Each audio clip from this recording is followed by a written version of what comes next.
This afternoon's hobby enhancement is root beer.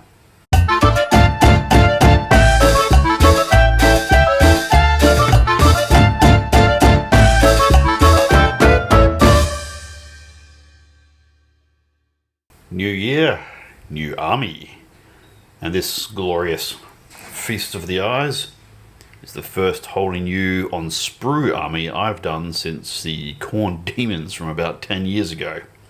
In the meantime, I've been doing armies which are largely second-hand, refurbished, rehabilitated, and done lately more for speed than anything else.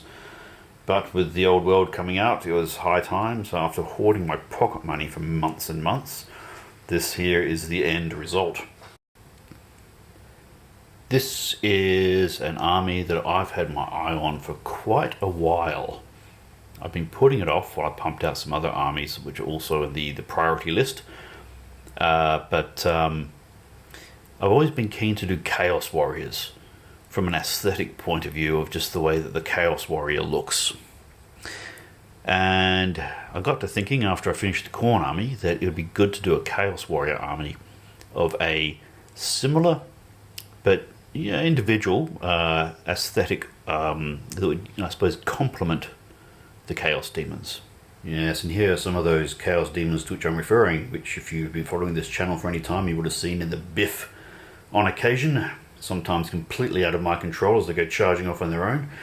But they do the job, and I like the mono colour look that you get from these.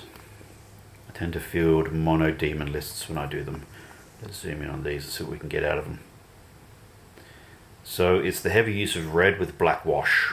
That's really what I'm looking to emulate across the Chaos Warriors. They'll probably have some brass, but not as much. More use of steel, I suspect, on the Chaos Warriors. Although there's a bit of that on these Juggernauts. Right, so here you can see how the steel with black wash looks in conjunction with the red. So there'll be more of that coming across on the Chaos Warriors and a few other things. Probably a bit less white, I would think.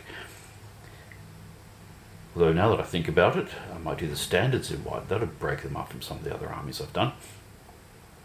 So that's the idea, is to come up with the Chaos Warrior army, focused on the Chaos Warriors, that complements but is distinct from the Demon army. So basically, these angry boys are gonna be very red.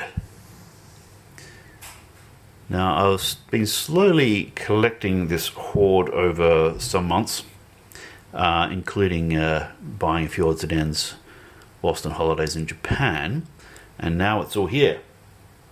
So today we are doing an unboxing video, and we'll start with the big box. Right, so here's the box in all of its $300 and something glory. Nice close-ups on the back, and they did them all in black armor, I noticed, which I think has got something to do with less emphasis on the unique Chaos Gods and more of a Chaos Undivided thing, while the gods are slowly building up steam for the horror they inflicted on the previous Rules Edition we all enjoyed. So let's have a look at what's in this box. Hello my bad boys, and oh look,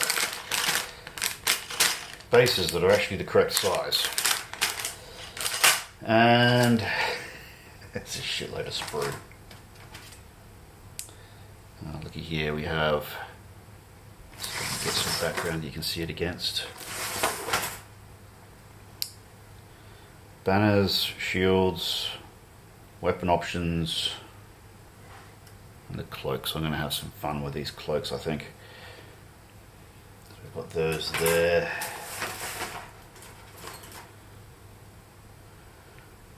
Body fronts with all that lovely mail and plate armor for surfaces and things. More lovely cloaks. The cloaks are a bit more tattered than I thought they would be. I thought they were going to be a bit smoother than that, but there you go. So we've got a couple of the standard sprues, which is probably more than I need out of this box, but that's good. There we go, horsey sprues. Different shields on the horses. I've not done Chaos horses before. In fact, some of this looks like that's a gore beast. Okay, I'm probably not going to do gore beast chariots. I'm going to do the horsey ones. But there's the horses up here. Oh yeah, the chariot bits and pieces. Lovely. What else have we got? So we've got the chariot bits, horsey bits. Oh, cavalry sprue. Here we go. Here we are. I'm only using cavalry out of the starter box. Actually, I was going to do 3 units of cavalry for this army, but it's gotten bigger and bigger as I've collected more things than I really needed. So this will have to do. And I do like how the standard is unusually large. Presumably that fits onto the bloke's hand there. So that'll be nice. I'm thinking white standards are going to be the way to go with this army. That'll make it really pop. While still keeping the dark and grungy look on the red and the steel. So there'll be plenty of chainmail on this army, in addition to the plate. Plate will be in red. The chainmail will be in whatever they call it now. It used to be bolt gun metal. That plus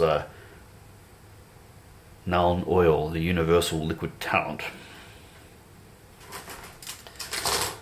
Right, so we get 10 cav, 2 chariots and 2 blocks of 16 infantry out of this lot. And I'll just see if there's anything else in the bottom of this box to look at. Probably some instructions. Correct size cavalry bases. I've been buying lots of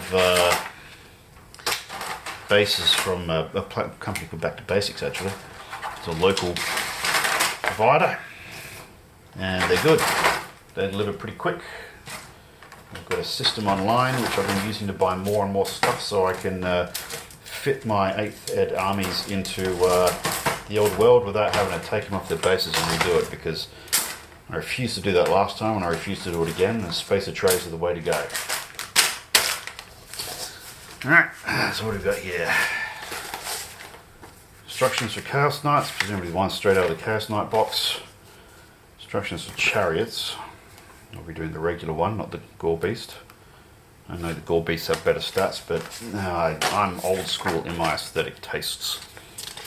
And Chaos Warrior instructions, presumably the same ones out of the regular one. And I didn't stop to think about this, but I normally don't do transfers. But I'm thinking I should probably learn how to do transfers just to pop a few of those in the white banners, because I reckon that will look pretty darn good. Unfortunately, there's enough spare ones here that I can fuck it up a few times practicing and still have the ones I need. Right, lovely. So that's one big box, which presumably is value for money if this is all the stuff you want. Originally I wasn't going to do chariots, but because the box comes with 2, I can either trade them out, or I can use them instead of another box of cavalry, because I was originally going to go 3 units of cavalry. But what I've decided to do is to make one of the chariots into the standard bearer, because doing that will give me a suitably big model to stick an impressive banner on with associated gubbins, and that should look pretty nifty. Right, pop that aside. Let's look at the Chaos Warrior box now. I've got a sneaky suspicion it's going to look an awful lot like what we just saw in the main Warriors box, but we'll quickly duck into this and see what we see. And we have a tray full of one shade of grey. Proper size bases again. Well, this will not be retroactively compatible with my 8th edition armies or 8th edition games, but I've got 4 armies for that already. And pretty much what you'd expect. Lots and lots of sprues for 32 odd. 4, 5, 6. How many guys do I get in here? 32, yeah. 32 Chaos Warriors. That'll do. So that means I've got a total of 64 Chaos Warriors. 4 units of 16 is roughly what I'm going to do, but I'll have to sacrifice 2 to teaching myself how to paint these guys. And I'm going to see how much value I can get out of my airbrush. Look, same transfers, same instruction kit that we had for the battalion box. So that will do very nicely. So yeah, I've been looking at more painting videos these days, particularly some really good ones. Some Spanish dude, I think he is, who just paints like a classical artist. It's got me thinking more about the airbrush and what I can and can't do with it. So I'll have a go at that and see if I can speed up the process. These chaps here, they're the main reason I'm doing a Chaos Warrior army. There's always the one thing about an army that makes you go, yep, I'm going to do that army. And for me, it's these bad boys. Although these days we wouldn't say they're bad, we'd just say they have anger management issues. Now some people love Marauders. I like the faceless, slit-visored psychopath warriors myself, but when I was originally looking at doing an army, I was playing it in 8th edition and I was going to do a horde of 50 of these because I thought that would be hilarious. It'd be such a nuisance. You wouldn't be able to avoid dealing with it. You'd have to shoot them up and basically that'd be a cannon magnet. Because if you let a horde of 50 of these in the old rules hit something on the charge with flails, 3 ranks deep, 2 hand weapons, whatever, that would not be a good day. But fortunately, we have played enough games of the old world now that I've rethought that idea. These guys are mainly going to be used as arrow fodder. Their job is to form a skirmish line, run ahead of the main armoured foot, and serve as an ablative meat shield. We'll see how that goes in practice, but there are a couple of options in the the special equipment you can give your characters that makes it more likely to work. So we'll give it a go. Let's open this up. Enough perving at the pictures. I suppose it's good in a way to have Marauders, even though I don't necessarily like Marauder models as much as I like the Warriors. If you were to do a whole army of nothing but Warriors, it would be a bit two-dimensional on the battlefield, and you'd probably get sick of it, I suggest. So, 25mm bases, I think. Small shields, which have got quite a lot of detail on them actually. It's going to take a bit of painting. It's going to take longer to paint these than I thought it might. I'm all for efficiency in army painting these days, because I'm middle-aged, there's only so many years in life, and I actually want to do a few more armies, so if I do them all to top-notch standard, I'll get through less of them. What the hell's happened here? The sprues have gotten interlocked. Alright, so there they are. Suspiciously in need of leg day. Look at these biceps. Can you see that there? Massive, massive freaking biceps.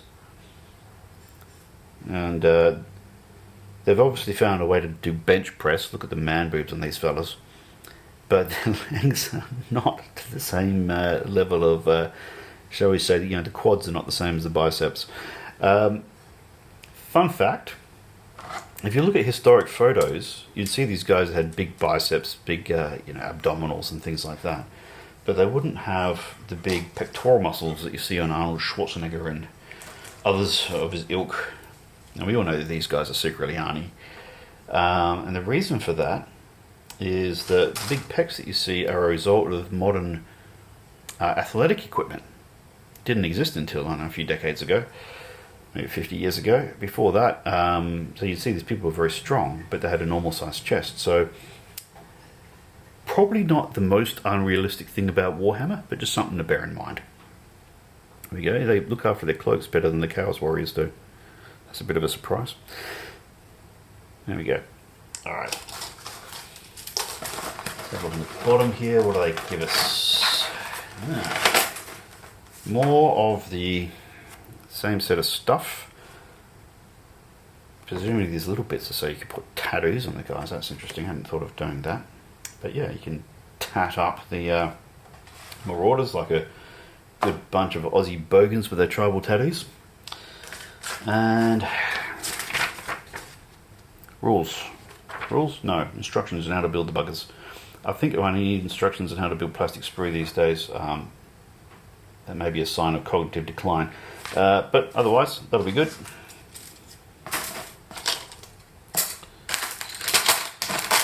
I have to think about whether or not to do the tattoos on them. We'll see how familiar I get with transfers and whether we get into that further. I've got to keep these boxed up for now or I'll lose track of what the hell's going on. On to the Marauder Cavalry. These are the last ones that I actually bought just the other day. I'm probably not going to do command units on these when I field them, because these are, again, they're a spoiler basically. They're cheap, they're war machine hunters, very disposable. It's all about getting the armoured chaps in. So the job of these guys is to soak up fire, because if you don't, they'll go and ruin your day by going in after something which is vastly more valuable than they are. And even if they don't kill the war machine, they'll tie it up for a few turns and merely enforce you to redirect shit to deal with them. So their efficiency is really high, and these are nice. Look at these spears on here. I probably won't go the flails. I'm thinking I'll use them with, here we go, with throwing spears. Because the idea for these guys is to run around, pick off the odd, I don't know, fanatic, or have a go at enemy light cavalry who are doing more or less the same thing these guys are doing, so that they don't disrupt the advance of the line. Oh, these are nice sprues. Oh, that's a very nice banner on this. God, it's going to be a shame not to use that. Maybe I'll do one with command and one without. Decisions. But yes, they're not there to get in the fight, except, you know, pick off a few lone engineers or whatever. They're there to get into the back rank, redirect, force the enemy to expend time and points on things they don't want to. Here's the instructions. I have to think about that command thingy. And exactly the same set of transfers as we've seen before. And here we go. This is one of the first things I bought for this army. These are even cheaper spoiler units. They're only about 30 to 35 points each, 35 if you do Vanguard for a unit of 5. Now I've already opened this because I bought these in Japan on a recent holiday, and it was the first thing that I bought for the army, because I was running around doing all the touristy things with the family, and we found ourselves in a part of the town which has a games workshop.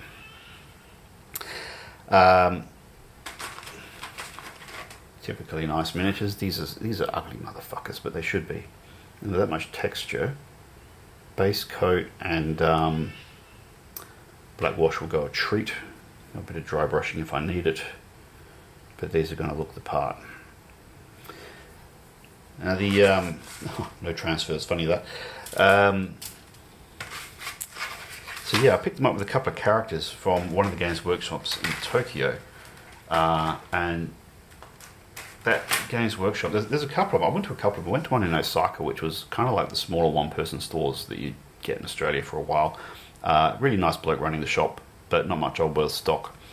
So I've got some more brushes from that bloke. But I've already been to the Tokyo one, and this is a huge one. If I remember the name of the suburb, I'll put it in text somewhere in the video.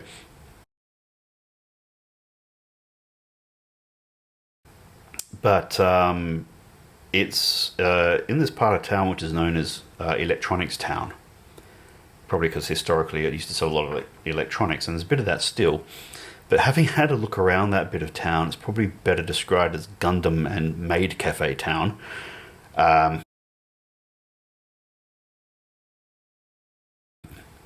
Which, you know, to be honest, suits my idea of hobbyist utopia quite nicely. But the shop itself is massive. Has its own cafe, has its own dunny, which is very useful when you're travelling with kids. And I took a few photos actually of some of the cool stuff they had in glass boxes there. It was a very nice shop. Lots of people in there playing on the day that we were there. Had to keep my son away from other people's games so he didn't start picking things up and looking at them. So I've got these guys. And the box is a bit bashed up because it's been on super trains and stuffed into my carry-on luggage as we went through various airports. That brings us to the characters. These are the other chaps that I got in Tokyo. Get a nice close-up of these guys.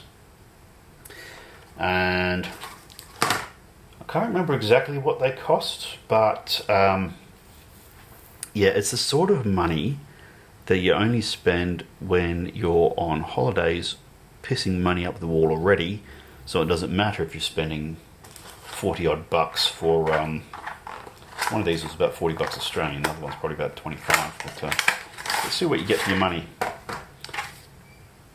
Mother of all instruction sets, look at that. And ta-da, that's it. That's like 40 bucks worth of plastic right there. Design fees aside, I'm wondering whether it actually cost more to do the packaging than it did to produce the sprue once you've got the licensing side of it sorted out. Oh, there you go. His somewhat tattered cloak comes in two parts.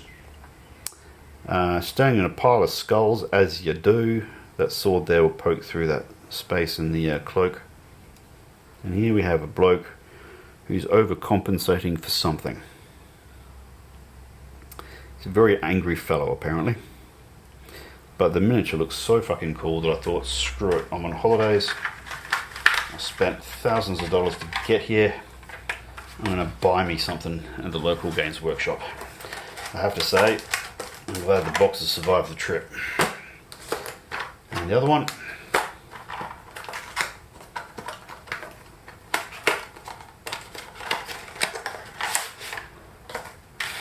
Of course it's in backwards. One of the best mage sculpts that I've seen. And let's face it, Games Workshop do some good ones. Also similarly bolted in. There we go. So that's actually his front. Back of his cloak. So we'll do some nice cloak wash colours. And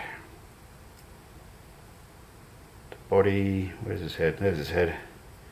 Tiny little head, massive horns. That's how you make a guy angry. This brings us to the angriest of angry little men. This guy is also quite expensive, as they tend to be. Now the original concept for this army was to do no monsters. I've got 2 dragon riders in other armies, and I've got 2 greater demons in my demon armies. So I thought I'd try a grungier rank and file army. But this model is just so damn cool, I felt the need to get it anyway. It's better than a dragon points-wise as an option. And I thought Chaos Generals on dragons, suitably impressive and scary, etc. But this chap, being less points, look, because the rider is already a points sink, and he's a massive heavy hitter in combat.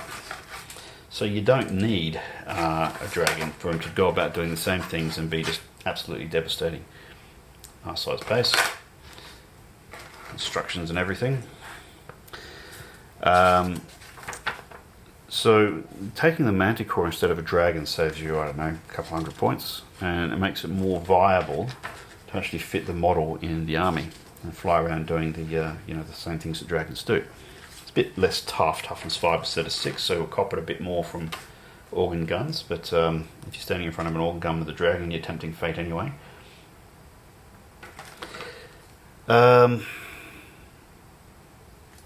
okay. Nice textured wings, pretty much what you'd expect. Interesting body with its big mane. Look at the paws on this fella. Those paws look good. I like those. I'm going to take some time on this fella. Even though I'm going for efficiency for the army overall, I'm going to make sure I get this guy done right. Suitably gnarly head. Where is that? That picture? There it is. Many chains, which will also come up nice. Trying to see where the chains are on this box art. Where are they? Huh. Not really seeing the chains in the box art. I'm going to have to see what happens. Let's see, where's the character? There's armor. You can give him a staff as a wizard, or what's the other weapons? He's got a shield. Oh, I'm going to call that a lance, I reckon. Probably give him a lance. I've still got some demo lists. I think I gave him a Chaos Rune Sword. It could probably stand in for that. We'll see how we go. Oh, yep, and a little bit of fabric in the side skirts, because you've got to have a side skirt if you're flapping around on a big beastie boy. But there we go, one Manticore. So the stuff that comes in the packets has shaped the army a little bit. More chariot, less heavy cavalry. But otherwise, all told, this army thoroughly meets my needs. So I'll put them together and then probably show them off and then discuss some of my thoughts around how we're going to load them out for gaming and how we're going to paint them up. But for now, that's it. That's all the boxes. Thanks for watching. Feel free to hit like, share it, subscribe, all that sort of guff. But for now, it's time to call it a day.